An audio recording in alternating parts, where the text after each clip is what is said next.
আসসালামাইকুম and hello everyone, travel with Turin আছে আপনাদের সাথে। আজকে আমরা এসেছি রাজশাহীর টিবাদ।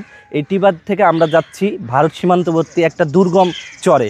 কোন চরে যাচ্ছি সেটা দেখতে হলে পুরো ভিডিওটি দেখতে হবে, এবং এই ভিডিওতে আমরা দেখানোর চেষ্টা করব ওই চরের মানুষের জীবনযাত্রা এবং প্রাকৃতিক বৈচিত্র্য ড্রোনের চোখে। আপনারা দেখতে পাচ্ছেন টিবাদটা কত সুন্দর। মূলত এখান থেকে আমাদের যাত্রা শুরু হচ্ছে। আপনারা এখানে আসবেন, এসে এখান থেকে একটি নৌকা ভাড়া করে নেবেন। প্রচুর গরমের জন্য ওয়েলকাম ড্রিঙ্কস। আমাদের নৌকার মাঝি এই মামা উত্তর কোরিয়ার থেকে মামাকে নিয়ে নিয়েছি আমাদের আজকে নিয়ে যাওয়ার জন্য। মামা, কতক্ষণ লাগবে এখান থেকে যেতে? 1.5 ঘন্টা। এখান থেকে আমরা যে চরে যাচ্ছি সেখানে যেতে 1.5 ঘন্টা লাগবে। পদ্মা নদীতে এখন অনেক বেশি উত্তাল, তাই না মামা? যারা আসবে সাঁতার পারে না তাদের জন্য তো লাইফ জ্যাকেটের, হ্যাঁ আপনারা আসতে পারেন, যেতে পারেন, কোনো সমস্যা আছে না? সমস্যা নাই, মামারা আপনাদের সর্বোচ্চ সার্ভিস দিবে। এই নৌকাটা আমরা মূলত ভাড়া করছি, আর আমাদের সাথে আছে সব বন্ধুরা, তাদের নিয়ে আজকে অনেক বেশি এনজয় করব। তাহলে চলুন শুরু করা যাক। দেখুন, তারা আমাদের সেফটির জন্য আমাদের লাইফ জ্যাকেট দিচ্ছে। অবশ্যই আপনারা নৌকায় উঠলে লাইফ জ্যাকেট পরবেন, কারণ পদ্মাকে সর্বনাশা পদ্মা বলা হয়। তো বন্ধু তারেক দূরবীন দিয়ে দূরের চর দেখার চেষ্টা করছে, যে চরে যেতে আমাদের এখনও 1.5 ঘন্টা লাগবে, সে এখনই শুরু করে দিয়েছে দেখা। যাত্রা শুরু হচ্ছে টিবাদ থেকে। নৌকা থেকে টিবাদের সৌন্দর্য কি অপরূপ। আমরা এখন পদ্মা নদী পাড়ি দিয়ে চলে যাচ্ছি সেই কাঙ্ক্ষিত চরের দিকে।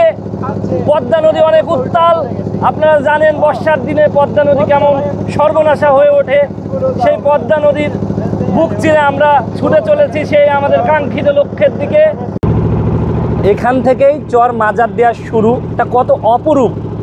আমরা চরে পৌঁছালে পাখির চোখে আপনাদের দেখানোর চেষ্টা করব কি অপরূপ সৃষ্টি আল্লাহর। দেখতেই পাচ্ছেন, এগুলো কিন্তু কেউ বানায়নি, এগুলো নিজে নিজেই পদ্মার বুকে গড়ে উঠেছে।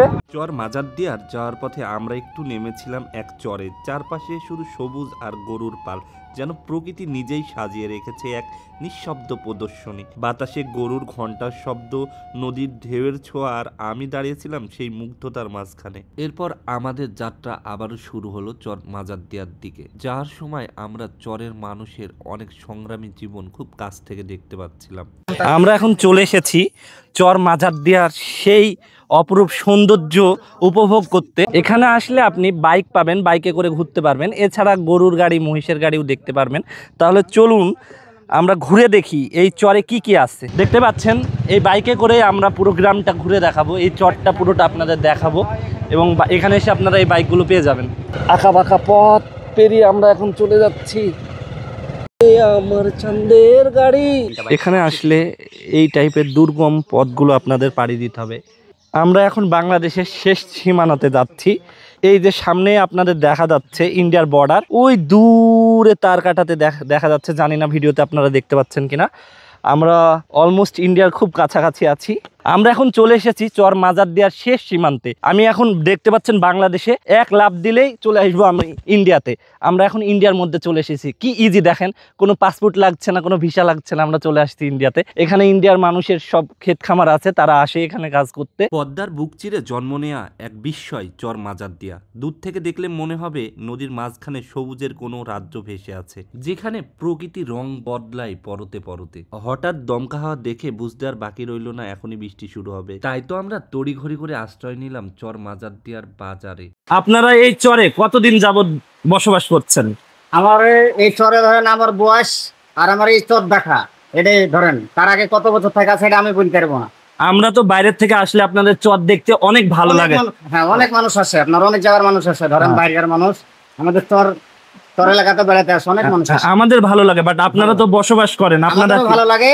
আপনাদেরকে দেখলে আমরা খুশি হই। কি কি অসুবিধা আপনারা ফেস করেন এখানে? আমাদের অসুবিধা বলতে গেলে ধরেন আমাদের এখানে রাস্তাঘাট নাই, মানুষের খুবই সমস্যা হয়। এই যে আপনার বৃষ্টি হলো, একটা দোকানে যদি মালামাল না থাকে আমাদেরকে শহর থেকে মালামাল নিতে হয়, এবং আপনার বৃষ্টি হলে ধরেন গাড়ি চলে না। এই যে আপনি এখন একটা গাড়ি পাবেন না, তাহলে সেই দোকানটায় যদি মালামাল না থাকে তাহলে জনগণ কি করে আপনার দোকানে আসবে, কি নিয়ে দেবে বলেন? দোকানদাররা যদি নিয়ে আসতে পারে তাহলে ধরেন জনগণ খেতে পারবে, দোকানদাররা যদি না আসতে পারে তাহলে ধরেন জনগণ পায় না। আপনাদের এখানে পড়াশোনার পরিবেশটা কেমন? বাচ্চাদের, আপনাদের বাচ্চারা পড়াশোনার পরিবেশ হচ্ছে আপনার শহর থেকে মাস্টার আসে, টিচার আসে।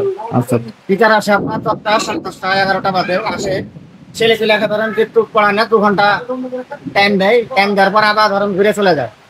ওদের কি বলবো, ওরা আচ্ছা, আপনাদের পুষ্টিহীন আছে। স্বাস্থ্য সেবা মানে আপনাদের চিকিৎসার জন্য কি কোনো কষ্ট করা লাগে না এখানে? আমাদের সব এখানে কোনো চিকিৎসা নাই, এখানে একটা আপনার ডাক্তার আছে, এখানে একটা ছোট্ট হসপিটাল আছে, সপ্তাহে 2 দিন ডাক্তার আছে, শহর থেকে ওষুধ দেয়, নিয়ম করে ধরেন ওষুধ দেয়, তো যেটা দেওয়া তা তো দেয় না, আপনার কম বেশি করে দেয়, দিয়ে চলে যায়।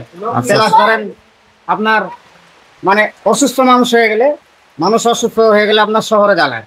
আচ্ছা, তার মানে আপনারা অনেক কষ্ট দুর্ভোগের মধ্যে হ্যাঁ, আমরাও অনেক জীবন যাপন করছেন। কষ্ট দুর্ভোগের জীবন। আচ্ছা, কারেন্টের লাইন তো দেখতে পাচ্ছি আপনারা, এখানে কারেন্ট নাই, আপনার সোলার বিদ্যুৎ। আপনাদের সোলার বিদ্যুতের উপর ভরসা করে থাকতে, যদি সূর্য না থাকে তাহলে না থাকলে ধরেন লাইট জ্বলে না, মোমবাতি কিনতে হয়। তার মানে আপনারা এখনো যুগের থেকে অনেক পিছিয়ে আছেন। পিছিয়ে আছে, জি। আচ্ছা আচ্ছা, আপনারা সরকারের কাছে কোনো কিছু চান কিনা? আমরা সরকারের কাছে ধরেন কিছুটা বলতে গেলে সরকারকে আমরা এর আগে আবেদন করেছেন, আপনার ভালো ভালো ধরেন এমপি মন্ত্রী আপনার হচ্ছে সুইডেশি, এরা ধরেন আসেছে, আপনার আমাদের রাস্তাঘাট পুরোটাই দেখেছে, এলাকাটা দেখে তারা ধরেন লেখেছে, লেখে বলেছে আপনাদের কোনো টেনশন নাই, রাস্তাঘাটটা করবো অন্তপক্ষে। মোটামুটি রাস্তাঘাট হলে আপাতত আপনারা খুশি? খুশি খুশি। আচ্ছা, ধন্যবাদ আপনার।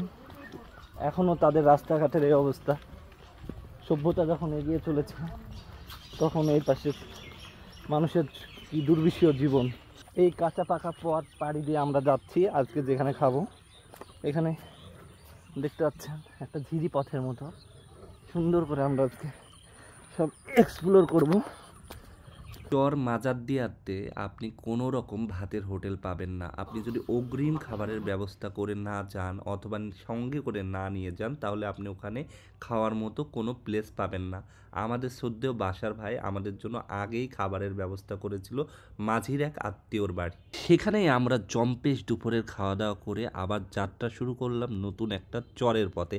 আসলে আমাদের ফিরে আসার পথেই সেই চরটা পড়বে। আসলে এই জার্নিটা আমার কাছে অনেকটা রূপকথার মতো মনে হচ্ছিল, চারপাশটা এত সুন্দর মায়াবী। চলে এসেছে আমরা, দেখুন একটা সুইজারল্যান্ডের মতো ভিউ।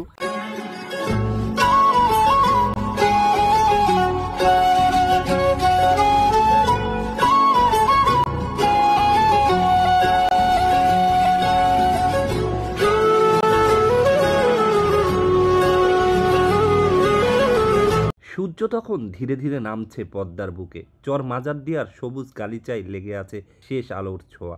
আজ বিদায় নিচ্ছি, কিন্তু এই চর, এই নদী যেন হৃদয়ে রেখে যাচ্ছে এক টুকরো শান্তির গল্প। আবার কোনো ভোরে হয়তো এই পথেই ফিরবো, চর মাজারদিয়ার সেই রূপকথার দেশে।